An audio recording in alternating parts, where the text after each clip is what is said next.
Well, the one thing about having a smaller class size is that I know if everybody's here, and you know if I know you're not, if you're here or not.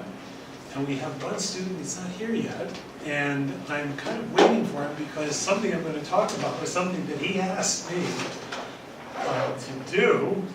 He should be here. Only. Yeah. I see. Is he coming? He's coming, I think. Well, let me. I'm going to talk about natural monopoly. I'm going to be going over. I started introducing a game theory example last week, and so I'm going to discuss that. But I wanted to go just very quickly. Well, I wanted to go over. I sent you something last night. I just wanted to go over this because I've asked you to use computer-generated graphics. So what I did was for your graphs.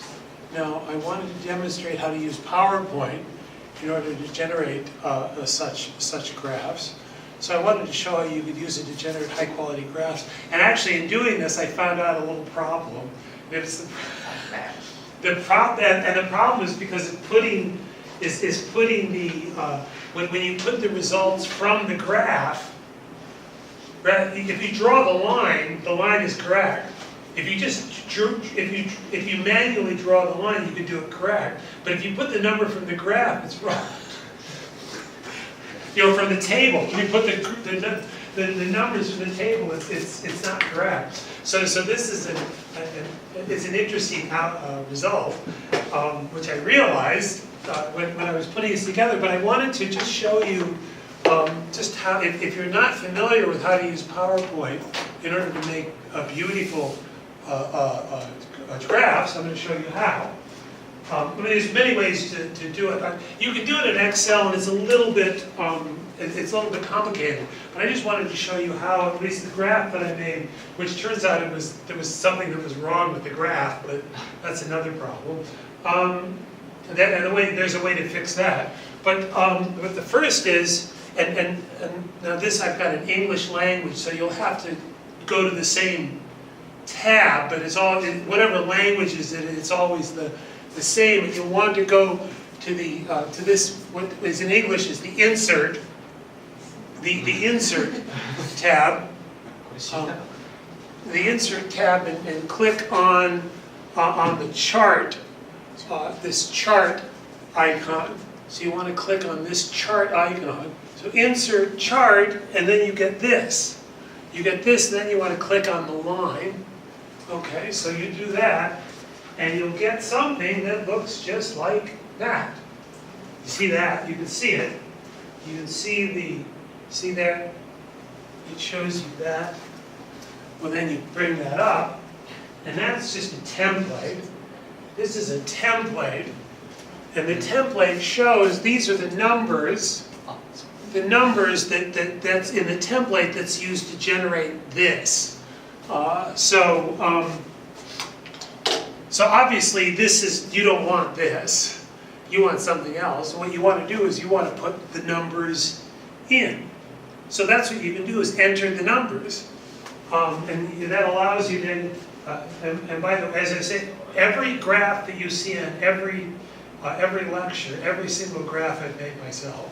So, no, I'm sorry, there are some lectures, but 99% of the graphs and maps I've made myself. So here it is. This is, you just, instead of, these are the values that you're given, you just erase that, take that out, and you want to move, and I just type those, that's PX and the QX. So PX, type that there, and that puts the PX on this side. So your price on this side, your QX is here. So that's what you'll get. And you'll get that downward sloping line just by typing these numbers in. So you do that, and you have that. Okay? Put my glasses back on so I can see. So then you want to then what I did was that you have to right click, you come down here, if you come down to the axis and you right click, and then you'll get a box. I don't show it to you here, but you'll get a box that shows you format major, in English it's format major grid lines, and you hit on that and it makes these grid lines. You should just play around with it. If you play around with it, you'll be able to learn how to do it. But you'll go to format, you want to format the major grid lines, or it could be the minor grid lines, because going across it's the minor grid lines, okay? So either, on here it's the major ones, and here I did the minor. So that's how I did this. So you end up with all the grid lines. Now I got grid lines. Now it's starting to look like a real graph, and so that's the automatic, format minor grid lines, and the automatic lines, I had it do that. And then I said, okay, click on the format axis again and choose the axis position. The axis position, and then I click on the tick marks on, and again it'll be the same spot, whatever language you're using in, they always put it in the same spot. So use that as just a guide in whatever language you're using. But you'll click on the tick marks and it'll shift. It'll shift so it looks good. So so now I've got that. I've got my downward sloping. And it's it's a little bit of work. But the thing is, actually, the reason why I sent you the PowerPoint is that you can just use that as the template, because you have this. That's in PowerPoint. All you got to do is click on that. I'll show you that a little bit later. See, here, like in here, you've got the one that, these, I've got the pictures. You've got one page that just shows this. Remember that? We'll see it in a little bit. But you just go to that page and you click Edit Data. Click on that, it'll come up and you put your own numbers in. And then you can just use it. So that's a template you can use to make any, for yourself anytime. So you already have it. So it's all set up. In other words, you've got all pretty much this. I think that's all set up. You may need to put the grid lines in. But then, okay, so then I deleted the labels. And then I used the insert an equation icon. I just used that. And type that in. You have to use the math formulas. Did people know how to use make math formulas let's go back to the insert. This is something that you'll need to. Okay. This is really important, because you make beautiful. And this took me like a year and a half to learn this. So I was making really terrible looking math equations until I figured out how to use this. But it's the equation. When you go to the insert equations, and you hit that, click on that, you make anything. Any kind of math, anything you can imagine. So you go in, just click on that and go in there. And then just start playing around, and I believe me, you can make beautiful. Then you can make the whatever you want, any kind of math formula that you can imagine. It's too complicated for me to show here, but just go in there. So when you're in the insert here, I'm using insert to go to chart, but in the same insert, you click on the equation, and then you could just start typing in the equations, and that's what I use. I use this equation in all my equations now. I make using the software that's there. So, and if you know, you would, but the equations all looks very nice because it's the software now. You can really have a lot of control. I used to not be able to do it, and my equations didn't look very good. Now they look they look professional. But at any rate, let's go back to here. So you end up with that. That's what you end up with. So you've got the grid lines. You've got that. Then what I did was Then I did the marginal revenue curve. I used that, and then I added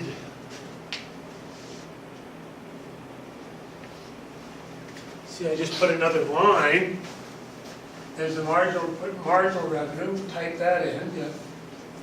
And it added that line. Now the problem is in fact it's not properly it doesn't cross at the right point because the table is not correct. So actually the way you really just want to do it is just make a line, and you just use let's see, you'd go to home, your home, and you can make lines very easily.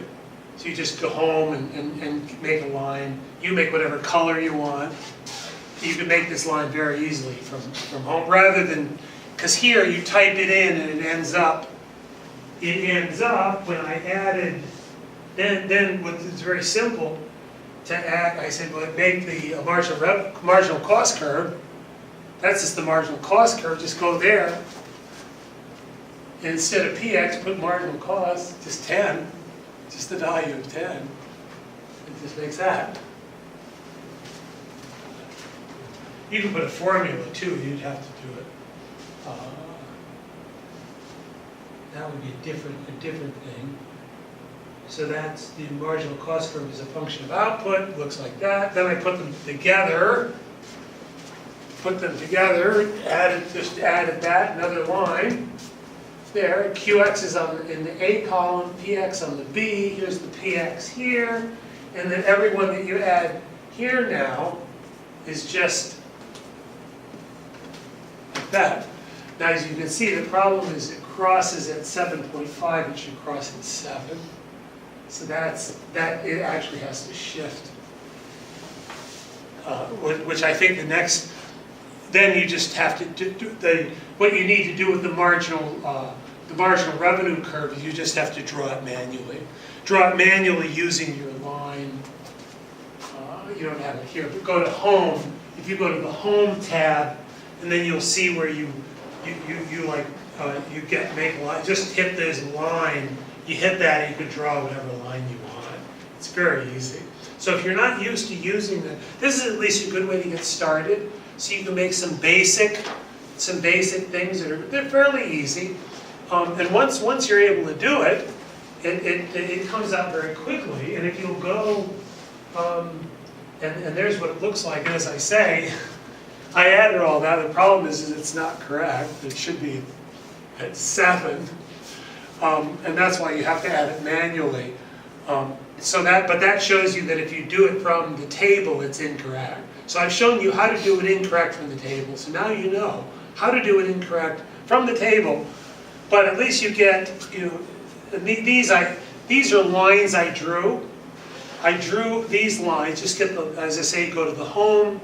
You just hit the line, draw the line. Then you can color it. You can make it different thicknesses, different colors. You have all that control. I drew this line. I drew that line. I made all of those labels. Made these labels. That's how you. That's basically. So if you're not used to doing this, at least this is the kind of thing that you can do. Does everyone have PowerPoint? Everyone has PowerPoint? Well, then you can make graphs that look like this. I suppose in a future class I would tell everybody at the start. It's one of those things where I suppose I assumed that everybody knew how to do something like this, but it looks like this is something. To me, people should be given. Is there training that classes for how to use this? No. It seems like it's just such basic. To me, this is like I always assumed that people were just learning this, because this is really basic stuff that you'll want to.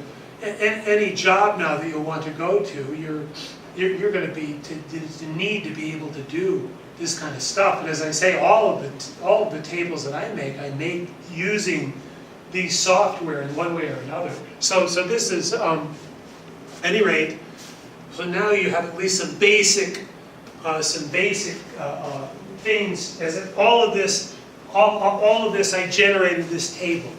All of this I generated myself using the software. As I say, this line, this marginal revenue curve, obviously, that would need to shift, which I'd have to do manually.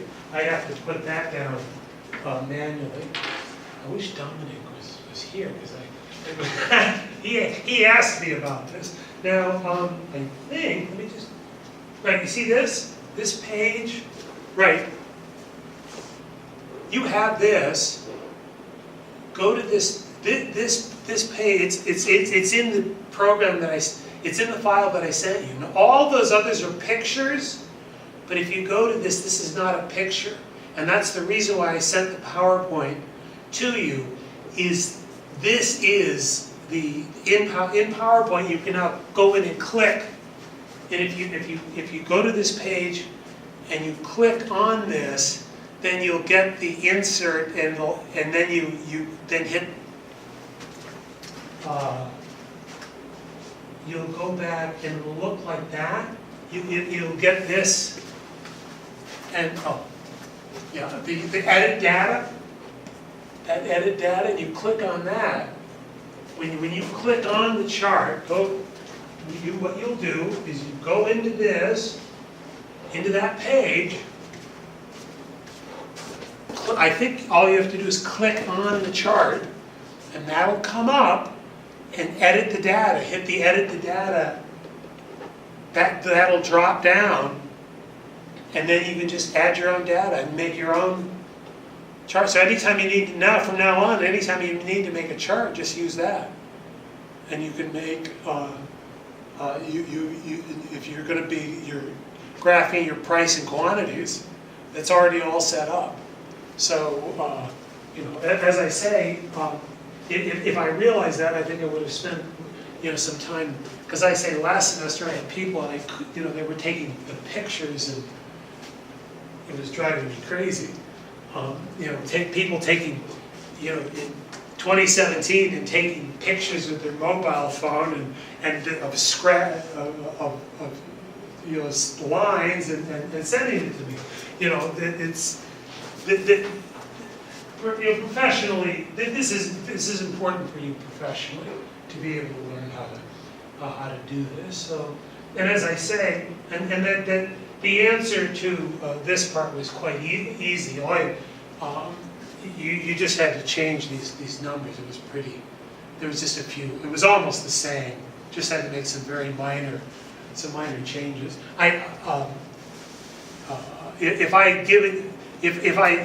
If you had the original in PowerPoint, you could have done it in a couple of minutes. Like all I did was I went back and just changed those figures. So that's the. But as I say, and now I realized, I said, well, I'm trying to figure out why my beautiful graph didn't show the same answer. The reason is because the tables are not correct. You have to keep on going.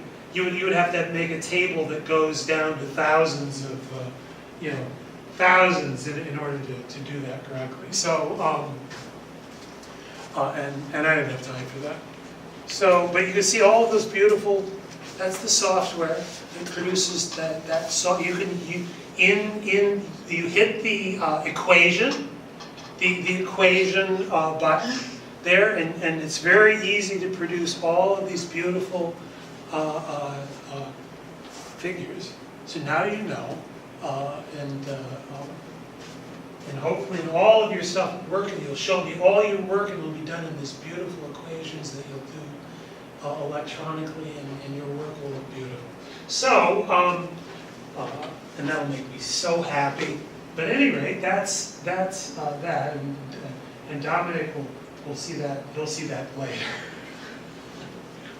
And he did, because he did ask me, and that's why I did it. So hello, Dominic. You'll be seeing that later. So we're going to talk today about natural monopoly.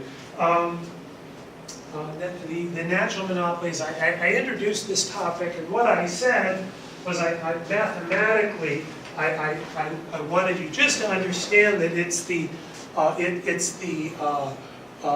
concept of sub-activity, and it's the function of two elements where the summing both elements together produces a result less than or equal to the result of summing the elements separately. That's just a mathematical that's a mathematical expression of increasing returns to scale.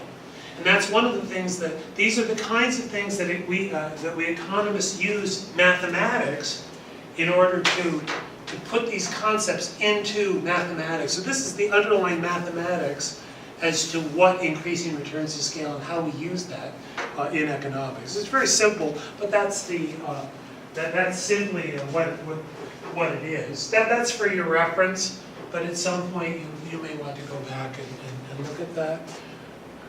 Now I'm going to talk about the meaning of a natural monopoly by using two firms, a game between two firms. And I'm going to go over this quite carefully because this is, one, I want you to, how many people are familiar with game theory? Does game theory mean anything to people? Game theory is a very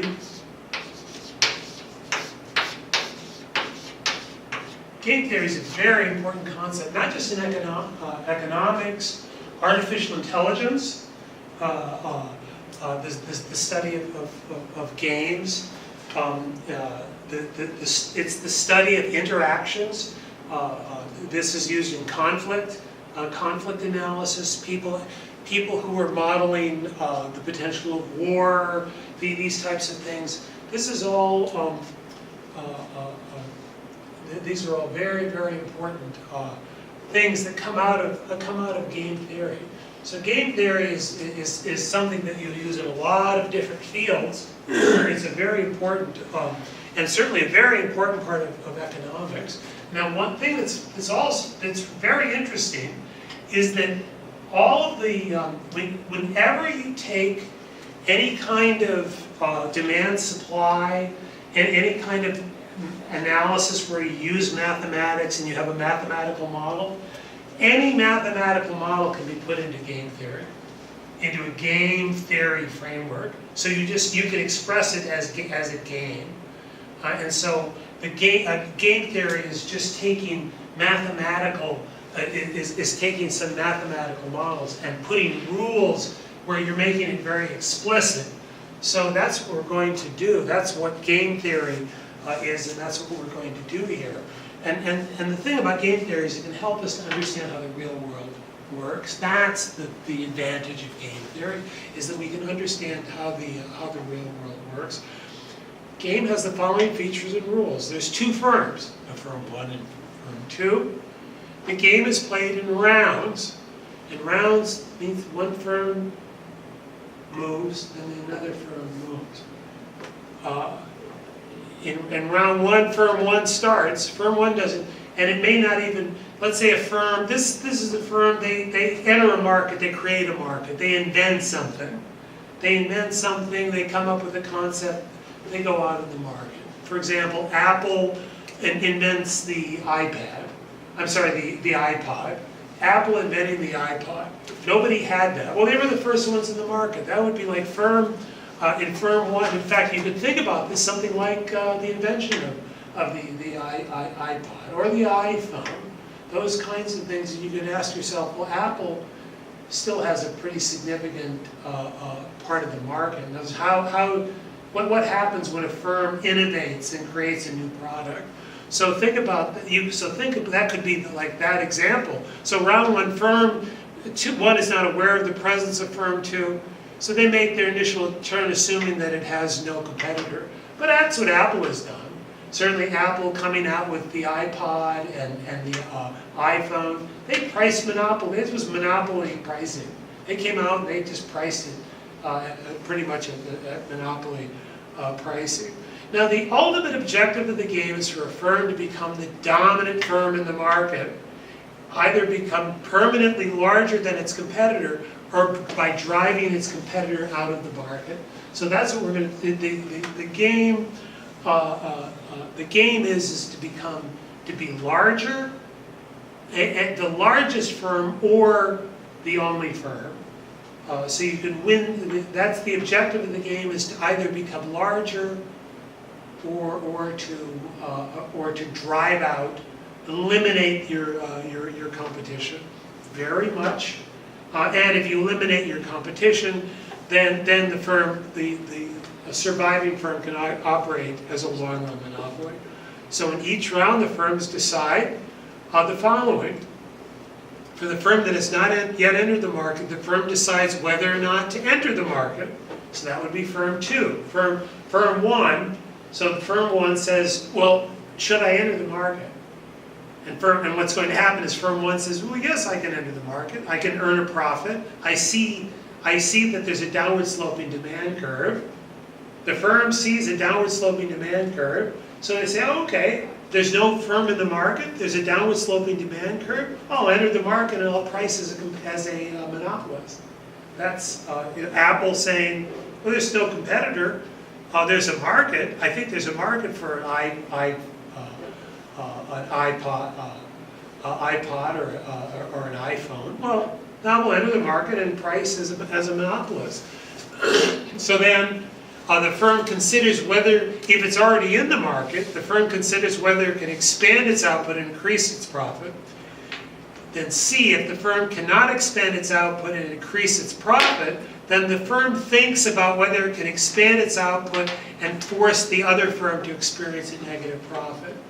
So if the other firm is forced to experience a negative profit, then if the firm is earning a negative profit in the short run, then the firm is forced out of the market. Each firm has some control over their level of output and the price of their output. What does that mean? Each firm has some market power. And remember, what we mean by that is the firms know that they face downward sloping demand curves. If you face a downward sloping demand curve, then you have market power. If you know that you face a downward sloping demand curve, then you know you have market power. So they know they have market power. Each firm knows the effect of their action on their profit level and on the profit level experienced by the competitor if their competitors enter the market.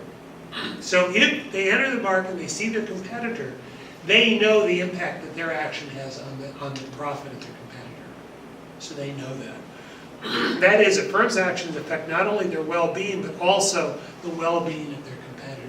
So they know that there is some impact, that their action has impact on their competitor. So that's the kind of basic background of the game. We have several more rules that we'll set up. The game continues until either only one firm remains in the market, in which case the firm operates as a monopolist in the long run, or until neither firm can improve its existing position. Now, if neither firm can produce its existing position, what would we call that? I don't have that written here, but you want to know, but that's what's called a Nash equilibrium.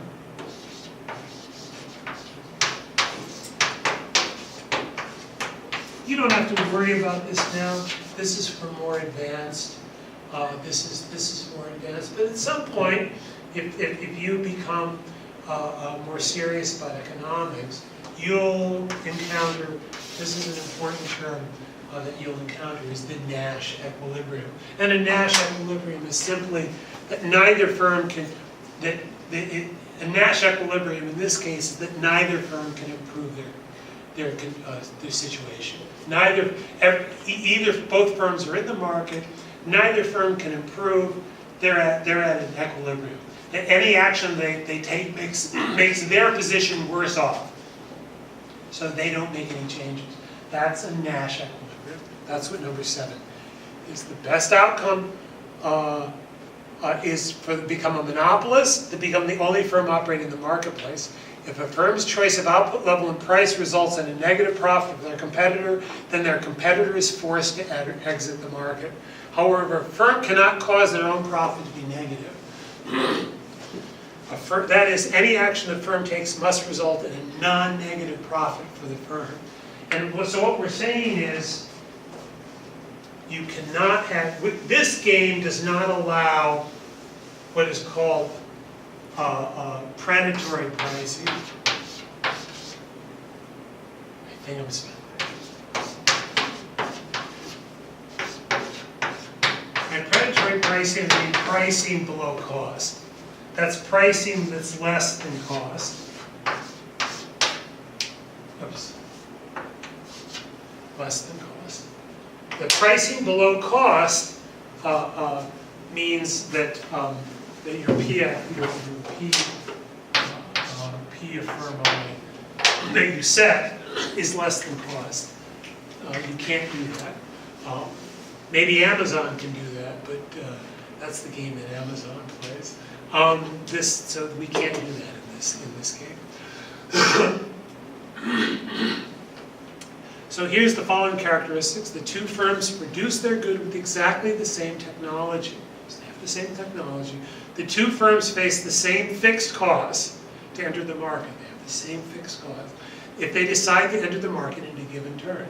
So if they enter the market, then they have a fixed cost. That means it's a short run. We're talking about a short run condition. So we're looking at the short run, fixed cost, the firm enters the market. The two firms face the same operating marginal cost. Now, since a natural monopoly is assumed to exist where the cost of entry is relatively high and the cost of expanding output is relatively low, we will assume that the marginal cost of expanding output is zero. So there's no cost to increasing output. You increase your output, and your marginal cost of increasing the output is zero. So all of your cost is at your cost of entering the market. Once you enter the market, there's no more cost. Now we can make a marginal cost, but that doesn't matter. If it's zero, if it's some marginal cost that's is just some marginal cost that's constant. We're assuming a constant marginal cost. So since we're assuming a constant marginal cost, we can say zero. Zero is constant marginal cost. We make 1, 2, but just make it simple, zero. Okay. Firm 1 does not know the existence of firm 2 until firm 2 enters the market. Firm 1 therefore acts as a profit maximizing monopolist in round 1. The two firms know that they can earn monopoly profits if they drive the other firm out of the market. So this may sound complicated, but when you just step back and you think about it like when you play a game and there are rules. You play board games, there are rules. This is like a board game where there are rules. The players have rules and they know what the rules are. That's the game. The players know these rules. Well, in the real world, there are rules too. There's laws, there's practice, all of that. Each firm is aware that gaining market share is necessary to become the dominant firm. Each firm knows they're trying to get market share. Well, that's something we know. That's a behavior. Firms know that market share is important. Each firm is aware that the firm with the greater market share will have the lower average total cost. The average total cost. Each firm is aware that any reduction in their output, even if it maximizes profits in the current round, will reduce the firm's chance to become the dominant firm. Will become the dominant firm in the long run. So this is the difference of this game is that because the firms want they know that market share is important. So they will not take, even if it increases their short-run profits, they will not take an action that reduces their market share in order to increase profits. If their market share, if increasing profits reduces their market share, then they won't reduce output. That's an action they will not take. So firms will not reduce their output level unless they're forced to. And they're only forced to do it if they have negative, if they're earning negative profits.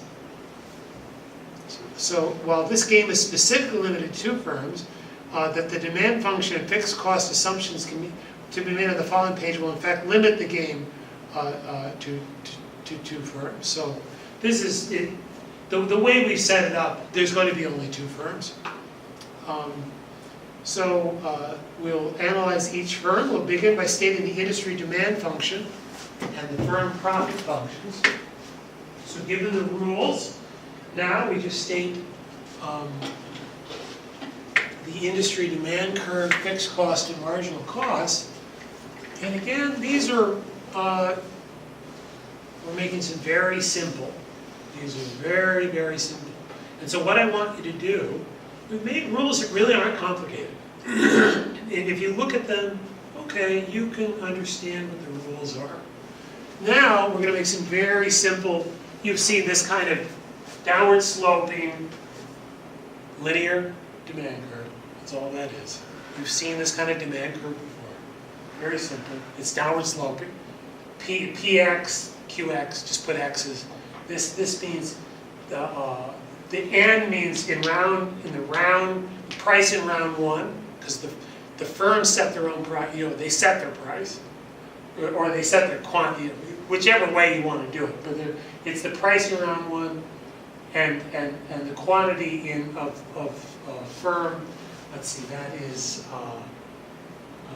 the total quantity produced by the. Oh, this is the total quantity produced by the two firms at the end of some round n. At the end of round n. F1 and F2 are the fixed costs. Each firm has a fixed cost. I'm throwing a number. You pick a number, but that's the number I'm using. Marginal cost is 0. So that's again, that's arbitrary. This is arbitrary. You can use any numbers here, and you'll get some. Well, you could have a different outcome. That's possible. I've chosen these numbers that I've chosen create the result. So that is, there are different numbers that you could use. You could play with this and get possibly some type of Nash equilibrium where both firms stay in the market. So this is what I'm doing here is I've done it in a way so that we get quickly decreasing average costs, and one firm will become dominant. Okay, so that's all of these assumptions. I talk about the assumption of 0 marginal cost, and I'm saying it's often helpful in economics to make assumptions we know that are unrealistic, to focus our analysis on those elements that we consider most important. Marginal cost is not important. Fixed cost is. Fixed cost is important. Marginal cost is not important. Fixed cost, we have a fixed cost. Remember, if we have, and the whole point is, what happens if we have a fixed cost and lower 0 marginal cost? That means we increase in output, we have declining average cost. And that's what a natural monopoly is. Natural monopoly, the bigger the firm gets, the more they produce, the lower the average cost. That's what a natural monopoly is. So we just mathematically just making some very simple numbers. That's very simple numbers that just produce a natural monopoly, because there's declining, every increase in output reduces the average cost. But we're also doing it in a way that there's some maximum. And that's what we get. We get this industry demand curve. There's the industry demand curve, and there's an average cost curve. The average total cost curve. Each firm will face something like the initial. This is the initial with output of 40. This is the initial demand curve. And the average cost curve. You can see that will continue. You go out to infinity, it declines. It'll always be above 0. It's always above 0, and it's always declining. So that's a natural monopoly. That's what we call a natural monopoly. That's the condition of a natural monopoly. And also, the other thing I've done is I've done this, the reason I chose these numbers is you want a natural monopoly, it crosses the demand curve. The average total cost crosses the demand curve near the point, this point. So the 0 point where price is 0. So this is what enables a firm to become the firm can take 100%. It can take all of it.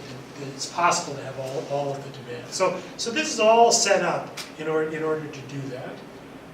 It's set up in order to do that. That's a classic case of what looks like to be a natural monopolist.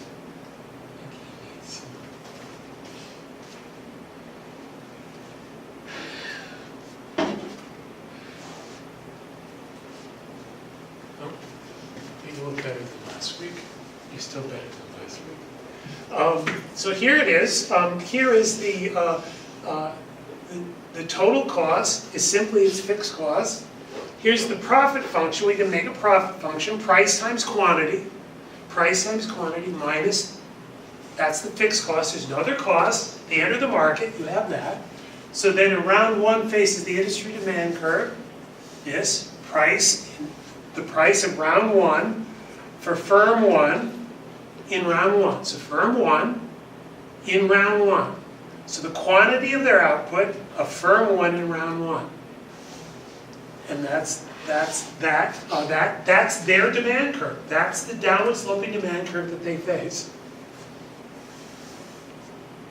Okay. Then the profit function of firm one in round one is this: 40 minus the quantity in round one, firm one in round one, times that's the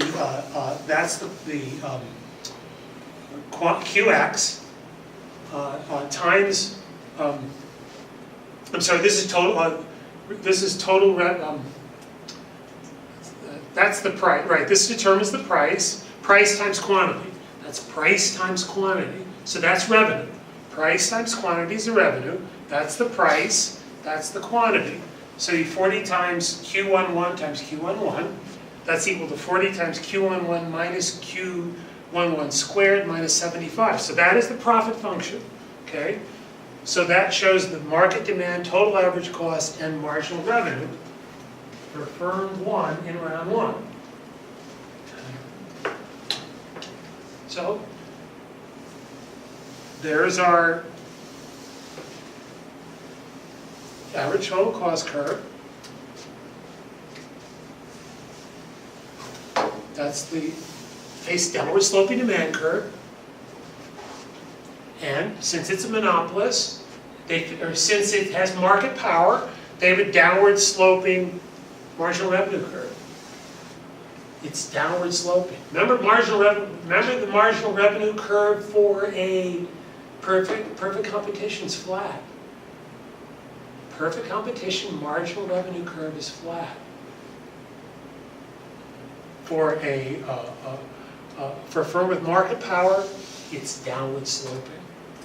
So it's downward sloping, but the firm always sets marginal cost equals marginal revenue.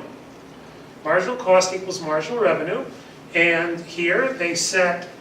And here, what's the marginal cost? It's 0. Marginal cost is 0. They go all the way down at 20. So 20 at 20. Marginal cost is 0. They go all the way down. So they choose an output of 20, which gives a price of 20. So 40, the price equals 40 minus Q11. So 40 minus Q11 is Q11 is 20. So 40 minus 20 is 20. The price is 20. This is the output level of price. This is the average total cost. There, that's the average total cost. Because they produce 20 units. 20 units, so it's the total cost is 75 divided by 20. So that's 3.5. So the average cost per unit is 3.5, 75 divided by 20. And that's their profit. They're making a lot of money. Doing great. Okay. They're happy. They're very happy. This is happiness. Apple has come out with the iPhone, the iPod, earning tons of money. Well, firm 2 looks at it and says, well, hey, they make money too. I want to play this game too. You know, let's, you know, I'm not the only one playing this game. So there is the inelastic, elastic demand. But here's the very important point. What's different? What's different is that firm 2 faces a different demand curve. They don't face the same demand curve. This demand curve, the firm 1 has already taken this demand. So what happens if firm, so these, and all of these people, these are the people that wanted to pay at least 20. At least 20. And some of them wanted to pay 40. The last person wanted to pay, would have been happy to pay, or actually happy to pay 39. They would be happy to, all these people would be happy to pay more than 20. So it's 20, they're happy. They're happy. So they're happy, the firm is happy, the firm's making profit, they're happy, real happy. The customers that bought it are happy because they were willing, at that price, they're willing to buy it. Think of all those people, Apple comes out with a new product, and the people that line up to spend lots of money. I never would do that. As far as for me, for an Apple product, I'm down here somewhere. I don't care. But the people who've got to have that, the day that they announce it to go on sale, they're lined up. And those are the people that are first in line are way up there. But Apple still is pricing it there. Otherwise, you'd be doing price discrimination. Oh, you're first in line, you get to pay more. That's if you could price discriminate, Apple would say, "Oh, you're first in line, you get to pay more." That's a price. That's what price discrimination is. But even Apple can't do. Even Apple can't do that. So we end up with this price. We end up with that price. All of these people would be happy to pay more. So what does the firm do? Well, what happens if they charge? If they charge if they charge more, they won't get any business. So they can't charge more than 20.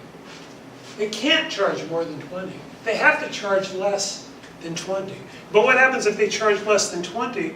Well, then the first firm can just, what we're saying is the first firm, they just keep their customers by lowering that price. They'll lower their price, and these customers will just stay with that firm. So that's the assumption that we make. In this game, I may not have stated that clearly before. The second firm will come in, and they can't charge more than 20. They can't. The first firm could have charged more than 20. They could have charged more, and they could have had a lower production, they just would have had a lower profit. They maximize their profit by charging 20.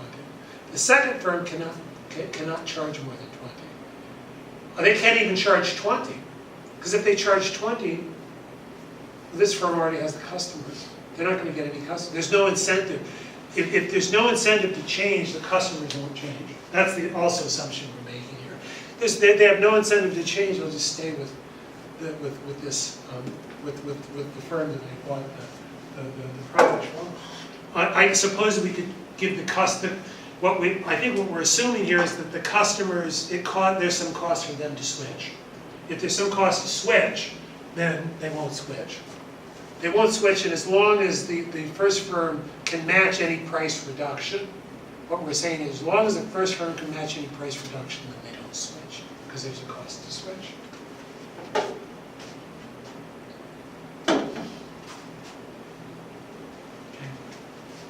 Okay. So we repeat the cost function. So we use calculus, simple calculus, to determine the maximum output level. And you can see you get the same. This just shows that you get, that's the first derivative. And we solve that, setting that equal to 0, set this equal to 0, and solving Q1 equals 20, Q11 equals 20, P1 equals 20. So that's our outcome. So that's just showing mathematically. We've shown. And we use the profit function. We calculate that firm 1, the quantity is 20, price is 20, 20 by 20 is 400, minus 75 is 325. So 320, profit of 325 in round one. And that's another reason I chose the I chose the fixed cost so that you ended up with a profit like that. And you can see with the size of the fixed cost does have. I think that has an impact on the outcome. So firm two says, oh, okay, well, let's make money too. So they do. And I've said here, I make that discussion. They can't take any output since 20 units of, they can't take any output away from firm one since 20 units have already been sold. They can only sell its output by lowering the price. And now we show, so what is going on? What's going on is, and this is very important. See, firm one faced this demand curve, the whole demand curve. All that firm two has is this. That's their demand curve. It's different. It's a different demand curve. They're going to they have market power, but only in a smaller. Their potential market is the other half of the market. The other half of the market that wants to pay less. So they come in the market, and they're going to pay less. Samson comes in.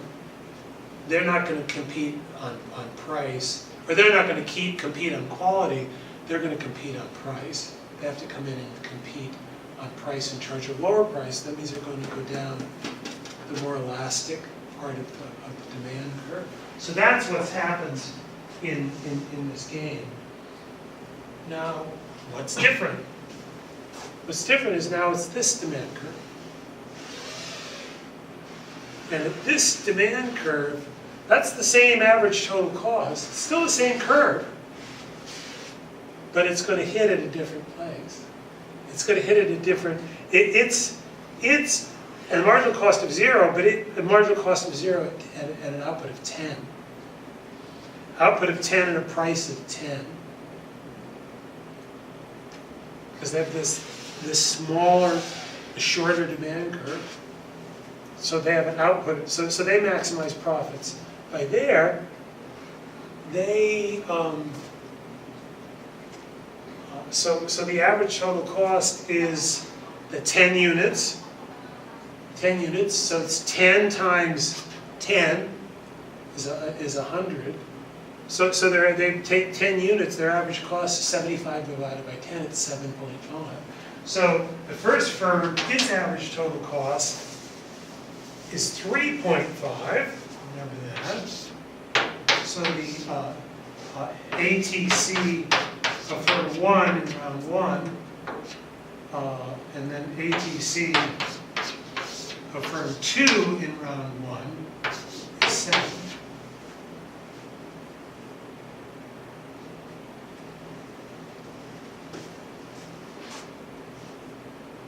Because they face do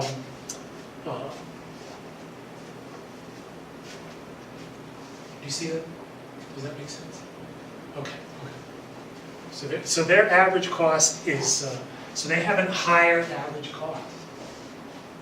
And the only difference is they produce the same product, but because they don't have the first mover advantage, they're producing at a higher average cost because they're producing less. If they could produce 20, they would have an average cost of 3.5. But what happens if they produce 20? Their revenue is 0. So they have 0. They earn negative. They can't produce 20. They can't get there. They can never get there. The maximum. The best they can do is to produce 10 at a cost of 7. They have a higher average cost. But they earn profit. 7.5, here it's 25. But the first firm earns 325, the second firm only earns a profit of 25. It's a lot less. I think that's right. Yeah. And then I derive that mathematically.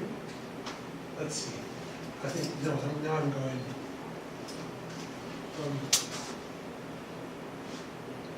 And this is just a close-up. I'm showing a close-up of the graph. That's all. Just to Oh.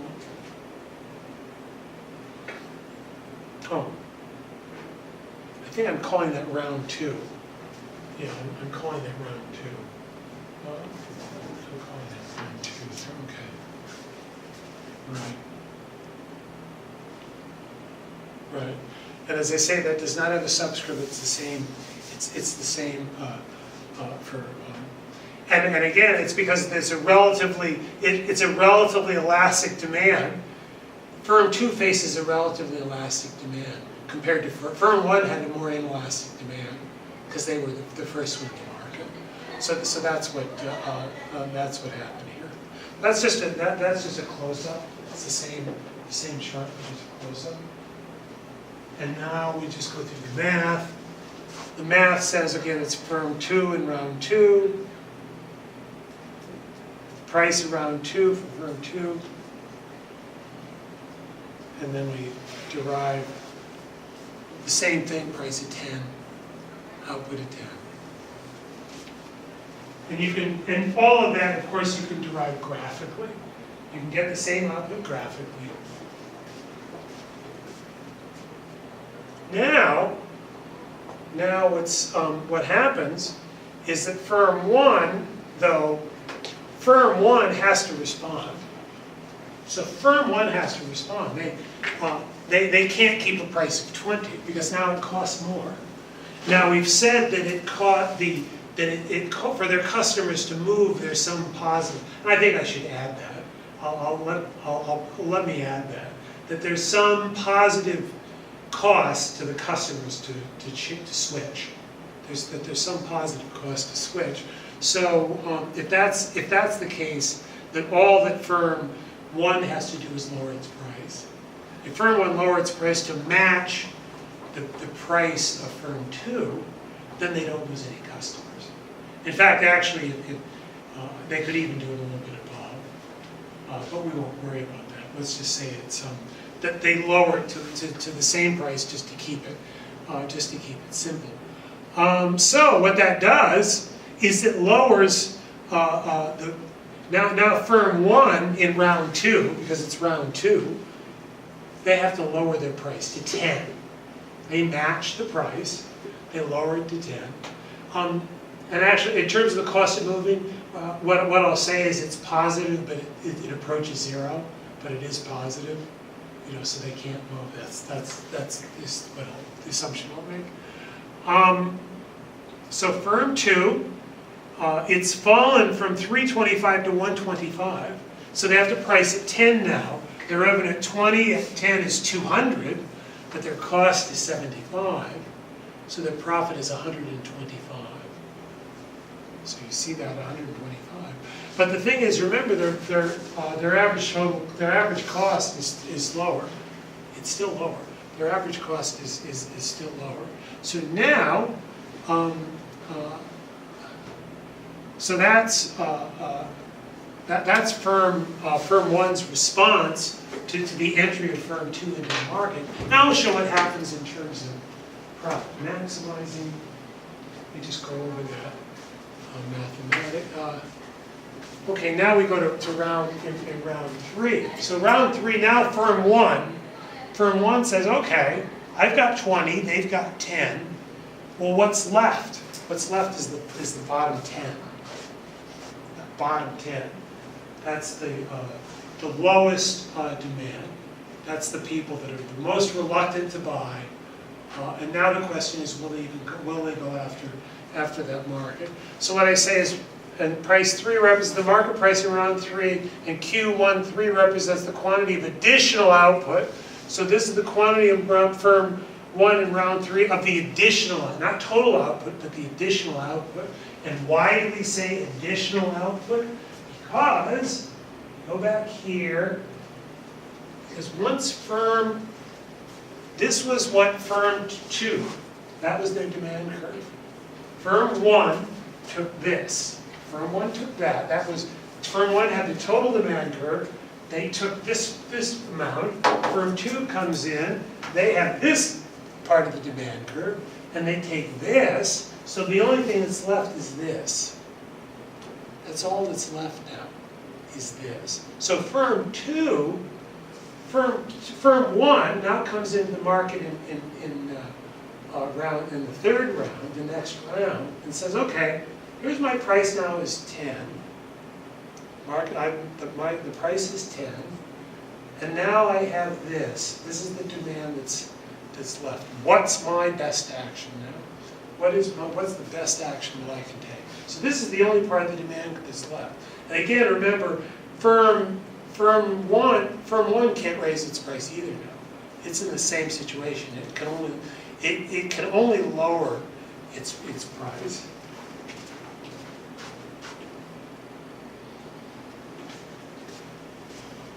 So then we do that and we calculate, we run through this, and their optimal profit maximizing output Q13 is negative. In other words, the optimal result is to maximize the profit is to shrink their output. That they would have to, in order to at this point, in order to increase their output, in order to increase their profit from this level, they would have to reduce to here.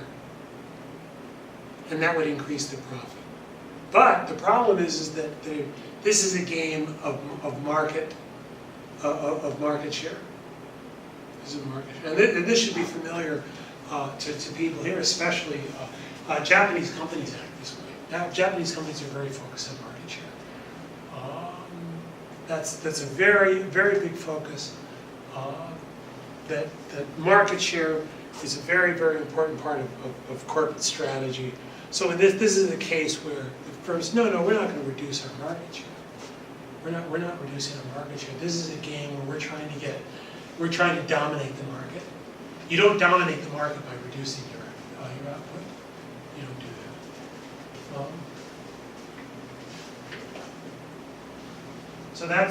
that.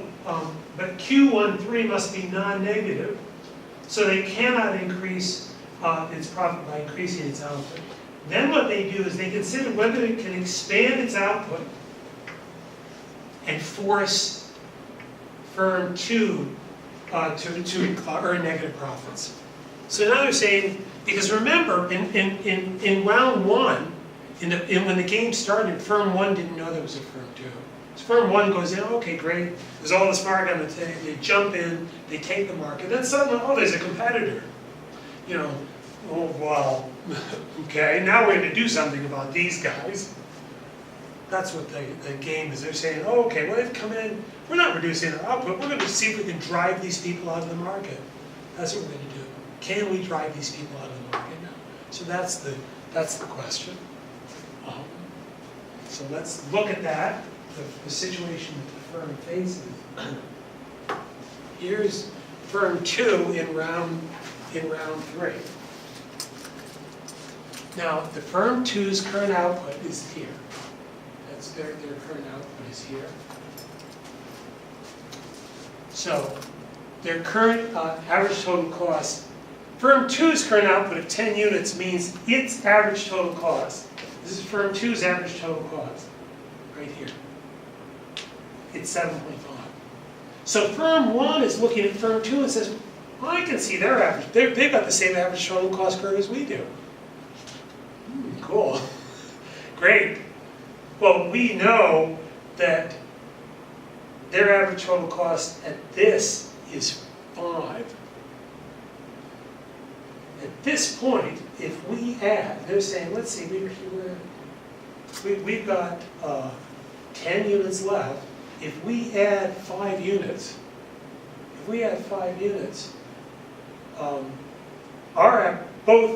their average cost is going to be 5.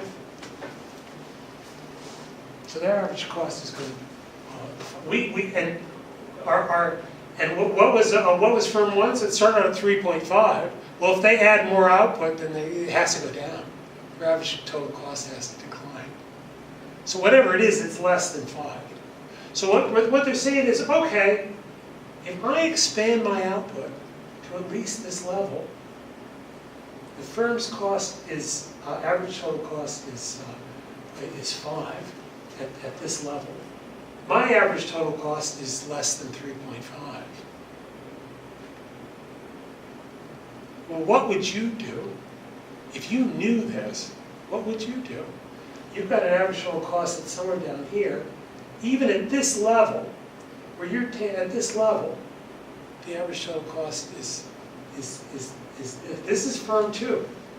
What happens if you go here, somewhere, let's say here? Is firm 1 earning positive profit? Look at it carefully. Is firm 1 earning positive profit? Its cost, remember it starts out at 3.5, it increases its output, it has to be less than 3.5. So firm 1 is earning a positive profit. What about firm 2? Firm 2, its average cost is there. Now the price is less than the average cost. It has negative profits. So that's what firm 1 does. Firm 1 says, oh, if we increase it somewhere past this point, just anywhere really, it doesn't matter, as long as we're earning a positive profit. And there's some range where their average cost is somewhere down here. So in that range, in this game, they can increase their output to the point where they force firm 2 to earn negative profits.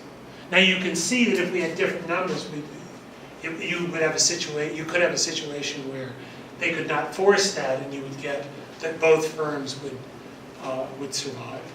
That both firms would and they'd have different market shares, but they would both survive. In this game, they can drive firm 2 out of the market, and that's what they do. So that's what they do. So these are the kind of games, and you can see the reason why I'm doing this is that this is quite simple.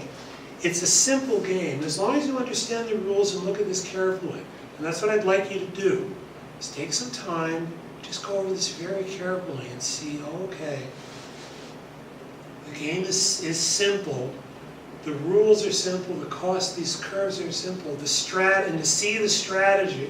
And this is kind of the real world works in something like this. This is what real firms, if they know something like this, they'll take actions. They will take actions like this.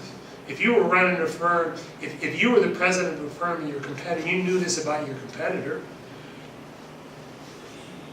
your firm would expect you to do something, to take an action like this. So you can see we can take a very simple model, we can look at firm behavior and interaction. Interaction, we start modeling the real world, even though it's very simple. Very simple. I think these are concepts that you students can understand. You can grasp these concepts. Just go over it very carefully. Think about it as a game. You're playing a game. They're playing a game. Think about what the game is, and think about what the purpose of the game and how people act. Because that's what we're talking about. What are the actions that people take? And the action here is that they're going to reduce their price at some point.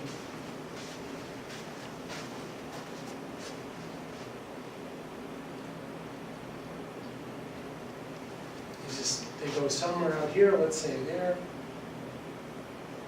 This is firm 1, they're still earning a positive profit. Their price now here, at this point, it's about 3. So that, again, they increase their output, it keeps on going down. They're earning a positive profit. And at beyond this point, firm 2 is earning negative profit. And they're forced out of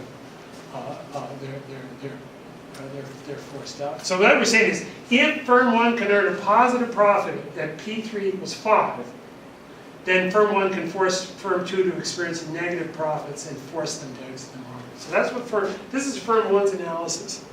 They're saying, well, at this price, where if we increase beyond here, we're still earning a positive profit, and if we go a little bit beyond there, even just that much, a little bit beyond, we'll still earn a positive profit. Firm 2 has a negative profit. They can't stay in the market. They're forced out. So that's the action they take. They go somewhere beyond here, somewhere just a little bit beyond there, because they know what happens in firm 2. And that's what they do. And that's the model. That's what happens in this model. I'll show you.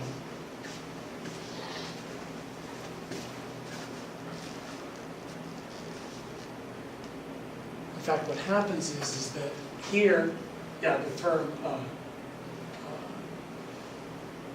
2, they have a price of 10, output of 10. See, what happens is that what's happening here is that their price was 10. They have an output of 10. So their output is 10. At that level, they're now earning, this is their average cost. Now that this is their, that they would have to reduce their price to 5 at that level of output. And they're experiencing this loss. And any increase that they make, they're still experiencing a loss. They're still going to experience a loss, so they're going to be forced out. Now in the real world, the threat of firm 1 expanding the output and driving firm 2 out of the market would probably be sufficient for firm 2 to sell its business to firm 1, get something rather than lose everything by trying to compete with firm 1. That's probably what's going to happen in the real world. So what we're seeing here is, again, a very simple model, but we're beginning to think about how firms compete. And if you've ever studied about technology, if you've ever if you read the business pages and you read about firms in the technology sector, there's a new firm will come in, and you'll see where they get bought out by a big firm. You ever seen that? Go to your business pages, watch your business pages. This should be part of your what you do is in studying economics is you read the Keizai Shimbun, the Wall Street Journal, Financial Times, or all 3 of them, and one of the things you'll see a lot is some little technology firm. They come in the market, they come up with something, they begin to build a market. Big firm comes in, we'll make you an offer you can't refuse. And what they'll do is they'll offer them something at a price that really isn't a good price. But they know that if they refuse, the other firm will just put them out of business. That's the way the real world works. So this is the kind, we're talking about things that happen in the real world. And it's very simple. And the thing is, just go over this model very carefully. Just go over it very carefully. Because it may look complicated, but once you look at the rules and understand what's going on, you'll see what the actions and the dynamics of this very simple game, and to see that you're actually talking about things that you can observe in the real world. You can see when you open the page, business page, and see some company, something happening, you can think this might be happening. So this is the kind of thing that we can do as economists. We model these kinds of, this is what economists, if you're studying competition, if you're studying predatory pricing, if you're studying competitive behavior, monopolist behavior, competitive behavior, these are kind of basic, these are some of the basic models that you'll encounter. Models like, they could be like this, more complicated, but these are the kinds of models. And if you like, to me, game theory this is fun. It's games. We like playing. Everybody likes playing games. We all love playing games. So to me, game theory it's kind of fun. So this is, as an introduction, you've had an introduction, a very basic introduction to game theory. And with that, I'm going to change now to a different approach to market power. And now we'll begin to move in the direction of a monopolistic competition. And we're going to introduce, the way that I'll introduce monopolistic competition is to talk about another form of, this is a very classic kind of discussion. It's another kind of monopolistic behavior, but it's one affected by where the behavior of monopolists is affected by its distance from its customers. Now this was the original Harold Kotelling paper, which now are almost 90 years old. So these are old, these are not new ideas, but they're still very basic, kind of fundamental ideas in economics. And what it is that something that has to do with distance is important. Distance matters. How far away? And it could be physical distance, but it could also be the difference between products. And we'll see that we're also talking about product space and not just physical distance. We can also be talking about product space. And regardless, what we're ultimately talking about is some type of monopolistic competition, and we'll be introducing that. And I will, as part of that, we'll be going over some a real world example, as I say, that will be coming up. I said next month, November, it'll be the festival. So so as part of my discussion on that, we'll be talking about the upcoming festival that'll be on the campus here, and I think I'm going to make some type of sign, which probably would be like an extra credit to have. Presumably, you're planning on going to the festival, but if not, then you'll have an incentive to go through the extra credit, and what I'll likely have you do is to go and, with the eye of an economist, since that's what you're studying economics here, to go to a real world example and see what happens out there in the real world. Now you're going to be doing you're going to be at a kebab stand, so you're going to be running the stand yourself? Okay, so now that'll be interesting. And I think from your standpoint, it would be to say, okay, how are you pricing? How is your thinking? How you're looking at your competitors? And as I say, for your particular case, the way when you have that kind of competition, they set the same price, but you affect that's what you change. Something changes. You change the size of your portions. There's different things that you can do. So that is a very interesting. Eddie is a very interesting problem or situation that we've been exchanging emails about, and so I'm going to definitely bring that. I think it's very, and since it's very much has to do with monopolistic competition, I'll definitely be bringing that example into this discussion. But first, we're going to talk about, as I say, we're going to think about what Hotelling did. He was interested in how is behavior, monopolistic behavior, affected by distance from customers? What's the distance from customers? What we're going to do, we're going to think about it the way that Hotelling did. We're going to think about the most simple description of space, and that's a one-dimensional line. That's the most simple description of space you can come up with is a one-dimensional line. And what we'll do is we'll place a number of households at equal distances between each other, which you call one unit of distance. Household 1, 2, 3, 4, 5, 6, 7. They don't have to be households. They can be retailers. They could be politicians, political space. It can be retail space.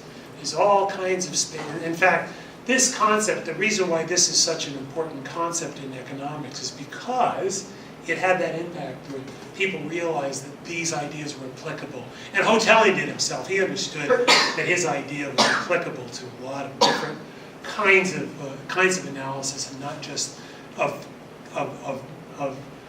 firm and household behavior in space. So that's what's going on there. Time we have 11 minutes or so. Let's suppose, we'll just look and see, for example, if the firm, even in the households, the firm says, well, where should we locate? Where should we locate? And let's say that the firm locates at H6. Then we can say, hey, the distance, H6, H7 is 1 unit away. H5 is 1 unit away. H4, 2, 3, 4, 5 units away. So household 1 is the furthest away, 5 units away. So they're selling, say, the firm is selling some goods. Let's say, and I use the example, it could be live music at a nightclub. So they set up the nightclub at this location, well, who's going to go there? At any rate. So let's consider demand function for a single household I, some HI, I equals 5, I equals 6, I equals 4. And let's say that where the demand is not affected,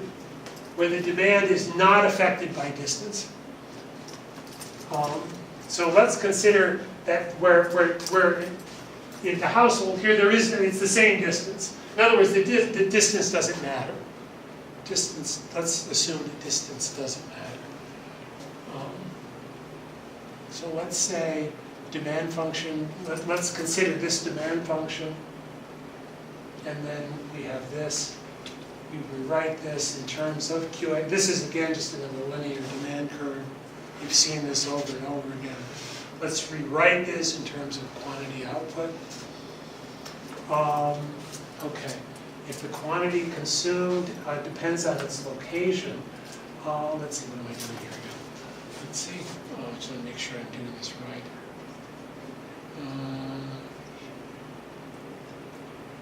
Okay. Right, but here's the quantity. If it, okay, right. This is if it's not affected by location, and here is if it is affected by location. So these are two different demand curves, depending upon whether or not it's affected by location. So think about it. For example, another way to think about it: if a convenience store, if you have one convenience store, it's a 5-minute walk away. And in the other direction, there's one 2 minutes walk away. Which one do you go to? Where do you go? You're going to go to the closer one. Why? The cost of getting there is less. Time is a cost. That's a cost. So that's the kind of thing that we're talking about. So if the distance the household is to the nightclub from the firm matters, if the household needs to travel to go to the nightclub, then the effective price of the good increases with distance.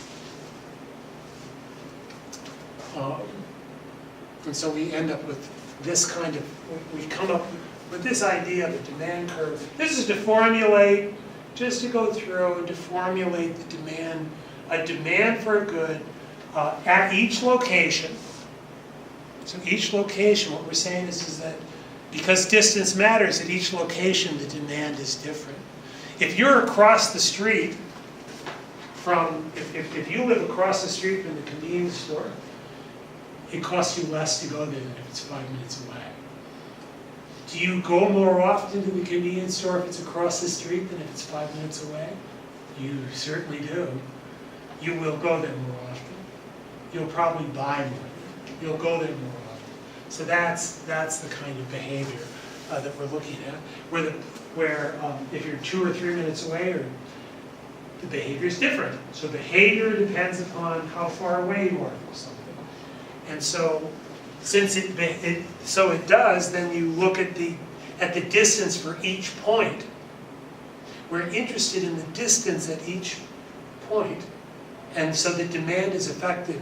Where the demand is affected by that, then the total demand is the sum of the demands at each point. So what we do is, depending upon what happens is, depending upon the location.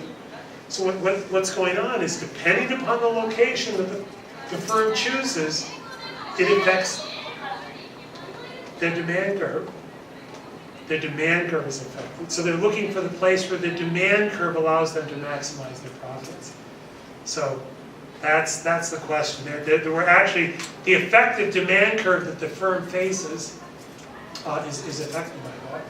Now, how many people, for example, I'll give a great example of this. How many people have seen, how many, have you ever seen a mall, a big shopping mall at a beach?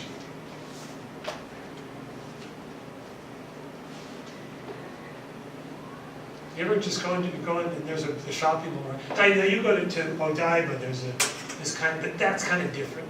That's, there's a little bit different example.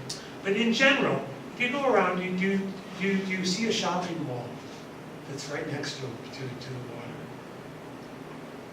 And the answer is not really. Okay, you got water,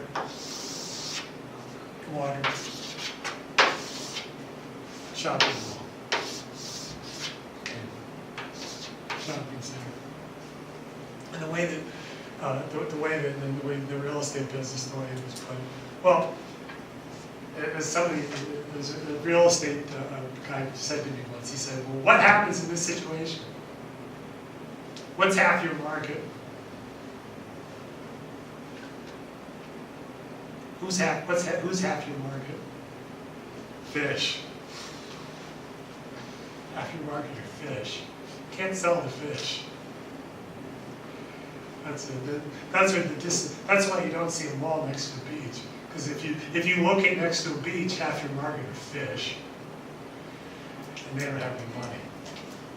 You know, so that's why this is the location matters. So in fact, you got some point on the line, if you're locating some end, and it's just evenly spaced, that's kind of silly. That's the same kind of thing. So your demand curve change that is affected by your location. So that's what we're going through. You go through this very carefully. Just want you to go through and understand this so you can see what and I'm showing the firm locates in H1, household 2, and household 3, 4, 5, 6, and 7. And it shows the different these are absolute values you show. And the total demand is the sum of these. And remember, if there's negative demand, if it's negative, then it's zero. You can't have negative demand. It's the demand. If it's too far away, and the demand is less than zero, it's just the demand at that location is zero. You don't have negative demand. So you go through for each location. For each location, each potential customer has a different demand curve. There's a different demand curve depending on their location, and these are the demand functions. They simplify to this. See, these are different. If the firm locates at household 1, the firm at that location has this demand, and as you move further away, the demand chain goes down. It shifts towards the origin. And you can see all of these, in each one of them, you just sum them up. The total demand is going to be some sum, because that's a total market demand. That's a total market demand. So it's the sum of the individual household demand functions for each location.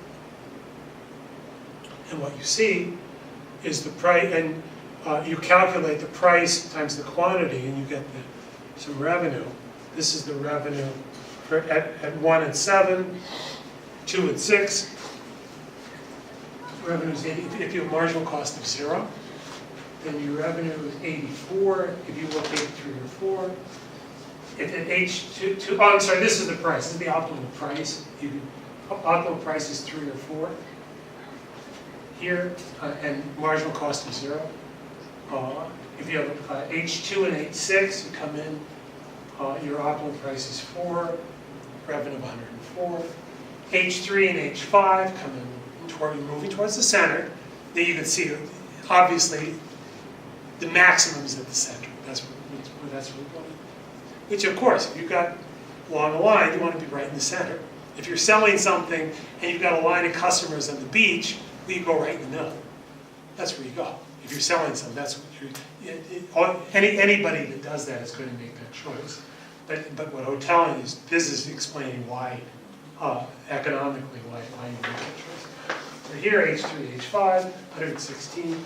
Right in the middle, H4, 120. So this says why you go in the middle. So that's what we're doing here. So the firm with the spatial monopoly chooses its location at H4 and sells its good for the price Px equals 4. So in fact, what you can see is that in this model, you have the location and your price. Your optimal price is affected by your location. So optimal price is affected by, it's very dynamic, it's quite dynamic. It's quite dynamic, but again, very simple. but a quite dynamic model. Now we're going to look at this because this is a great introduction in terms of retail competition.